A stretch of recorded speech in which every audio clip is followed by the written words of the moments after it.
Chapter 4 Ned Land.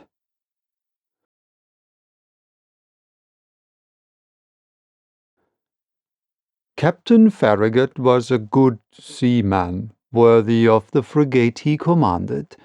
His vessel and he were one. He was the soul of it. On the question of the cetacean there was no doubt in his mind, and he would not allow the existence of the animal to be disputed on board. He believed in it as certain good women believe in the Leviathan, by faith, and not by reason. The monster did exist, and he had sworn to rid the seas of it. He was a kind of Knight of Rhodes, a second Dieudonné de Gozon, going to meet the serpent which desolated the island. Either Captain Farragut would kill the narwhal, or the narwhal would kill the captain. There was no third course.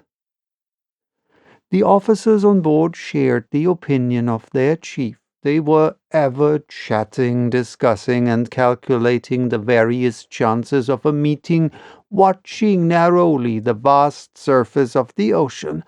More than one took up his quarters voluntarily in the cross trees, who would have cursed such a berth under any other circumstances. As to the ship's company, they desired nothing better than to meet the Unicorn, to harpoon it, hoist it on board, and dispatch it. They watched the sea with eager attention. Besides, Captain Farragut had spoken of a certain sum of $2,000 set apart for whoever should first sight the monster, were he cabin boy, common seaman, or officer. I leave you to judge how eyes were used on board the Abraham Lincoln. For my own part, I was not behind the others, and left to no one my share of daily observations. The frigate might have been called the Argus for 100 reasons. Only one among us, Conseil, seemed to protest by his indifference against the question which so interested us all, and seemed to be out of keeping with the general enthusiasm on board. I have said that Captain Farragut had carefully provided his ship with every apparatus for catching the gigantic cetacean. No whaler had ever been better armed. We possessed every known engine, from the harpoon thrown by the hand to the barbed arrows of the blunderbuss and the explosive balls of the duck gun. On the forecastle lay the perfection of a breech-loading gun, very thick at the breech and very narrow in the bore, the model of which had been in the exhibition of 1867. This precious weapon of American origin could throw with ease a conical projectile of 9 pounds to a mean distance of 10 miles. Thus, the Abraham Lincoln wanted for no means of destruction, and, what was better still, she had on board Ned Land, the prince of harpooners. Ned Land was a Canadian with an uncommon quickness of hand, who knew no equal in his dangerous occupation. Skill, coolness, audacity, and cunning he possessed in a superior degree, and it must be a wary whale or a singularly cute cachalot to escape the stroke of his harpoon. Land was about 40 years of age. He was a tall man, more than 6 feet high, strongly built, grave and taciturn, occasionally violent, and very passionate when contradicted. His person attracted attention, but above all, the boldness of his look, which gave a singular expression to his face. Who calls himself Canadian calls himself French, and little communicative as Ned Land was, I must admit that he took a certain liking for me. My nationality drew him to me, no doubt. It was an opportunity for him to talk, and for me to hear that old language of Rabelais, which is still used in some Canadian provinces. The harpooner's family was originally from Quebec, and was already a tribe of hardy fishermen when this town belonged to France. Little by little, Ned Land acquired a taste for chatting, and I loved to hear the recital of his adventures in the polar seas. He related his fishing and his combats with natural poetry of expression. His recital took the form of an epic poem, and I seemed to be listening to a Canadian Homer singing the Iliad of the regions of the north. I am portraying this hardy companion as I really knew him. We are old friends now, united in that unchangeable friendship which is born and cemented amid extreme dangers. Ah, brave Ned, I ask no more than to live 100 years longer, that I may have more time to dwell the longer on your memory. Now, what was Ned Land's opinion upon the question of the marine monster? I must admit that he did not believe in the unicorn, and was the only one on board who did not share that universal conviction. He even avoided the subject, which I one day thought it my duty to press upon him.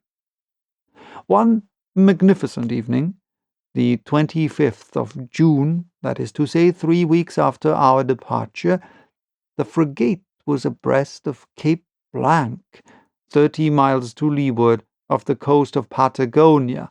We had crossed the Tropic of Capricorn, and the Straits of Magellan opened less than 700 miles to the south. Before 8 days were over, the Abraham Lincoln would be plowing the waters of the Pacific. Seated on the poop, Ned Land and I were chatting of one thing and another as we looked at this mysterious sea whose great depths had up to this time been inaccessible to the eye of man. I naturally led up the conversation to the giant unicorn and examined the various chances of success or failure of the expedition, but seeing that Ned Land let me speak without saying too much himself, I pressed him more closely. "Well, Ned," said I, "is it possible that you are not convinced of the existence of this cetacean that we are following? Have you any particular reason for being so incredulous?"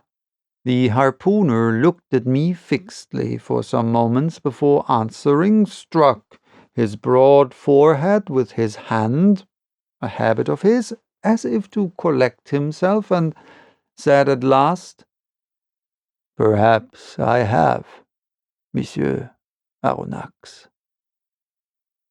"But Ned, you, a whaler by profession, familiarized with all the great marine mammalia, you, whose imagination might easily accept the hypothesis of enormous cetaceans, you ought to be the last to doubt under such circumstances." "That is what deceives you, Professor," replied Ned, "that the vulgar should believe in extraordinary comets traversing space, and in the existence of antediluvian monsters in the heart of the globe, may well be. But neither astronomers nor geologists believe in such chimeras. As a whaler, I have followed many a cetacean, harpooned a great number, and killed several. But however strong or well armed they may have been, neither their tails nor their weapons would have been able even to scratch the iron plates of a steamer. But, Ned, they tell of ships which the teeth of the narwhal have pierced through and through." "Wooden ships, that is possible," replied the Canadian, "but I have never seen it done, and, until further proof, I deny that whales, cetaceans, or sea unicorns could ever produce the effect you describe." "Well, Ned, I repeat it with a conviction resting on the logic of facts. I believe in the existence of a mammal powerfully organized, belonging to the branch of the vertebrata like the whales, the cachalots, or the dolphins, and furnished with a horn of defense of great penetrating power."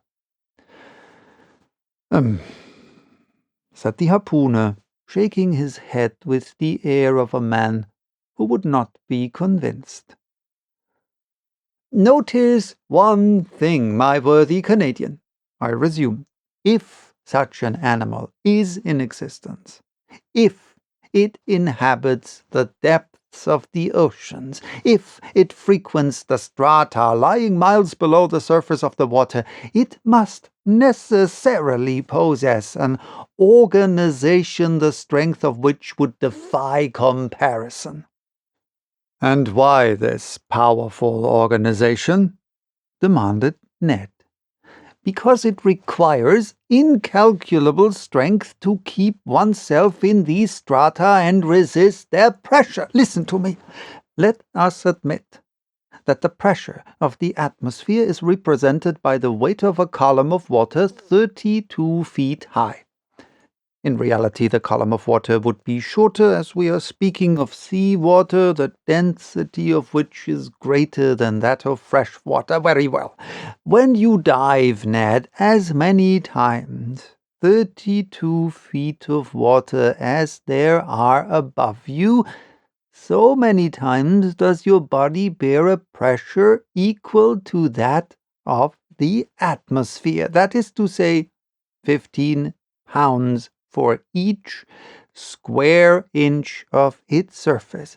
It follows, then, that at 320 feet, this pressure equals that of 10 atmospheres, of 100 atmospheres at 3,200 feet, and of 1,000 atmospheres at 32,000 feet. That is about 6 miles, which is equivalent to saying that if you attain this depth in the ocean, each square, 3 to 8 of an inch, of the surface of your body would bear a pressure of 5,600 pounds. Ah, my brave Ned, do you know how many square inches you carry on the surface of your body?"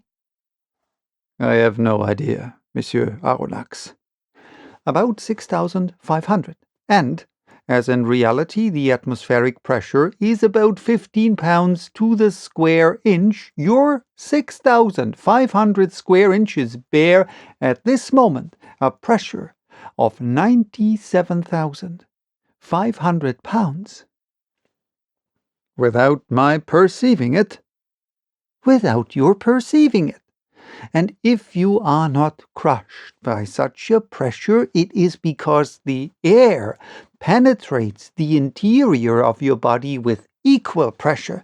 Hence, perfect equilibrium between the interior and exterior pressure, which thus neutralize each other, and which allows you to bear it without inconvenience. But in the water, it is another thing.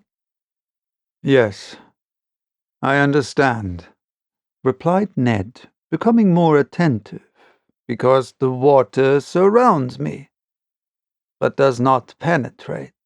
Precisely, Ned, so that at 32 feet beneath the surface of the sea you would undergo a pressure of 97,500 pounds. At 320 feet, 10 times that pressure. At 3,200 feet, 100 times that pressure. Lastly, at 32,000 feet, 1,000 times that pressure would be 97,500,000 pounds.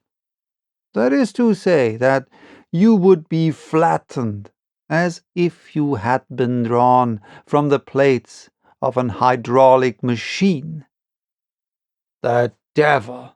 Exclaimed Ned. Very well, my worthy harpooner, if some vertebrate several hundred yards long and large in proportion can maintain itself in such depths, of whose surface is represented by millions of square inches, that is, by tens of millions of pounds, we must estimate the pressure they undergo. Consider, then, what must be the resistance of their bony structure, and the strength of their organization to withstand such pressure. Why, exclaimed Ned Land, they must be made of iron plates 8 inches thick, like the armored frigates. As you say, Ned, and think what destruction such a mass would cause if hurled with the speed of an express train against the hull of a vessel.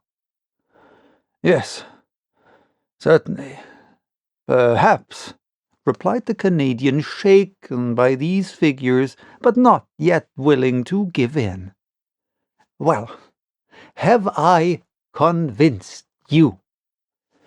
You have convinced me of one thing, sir, which is that if such animals do exist at the bottom of the seas, they must necessarily be as strong as you say.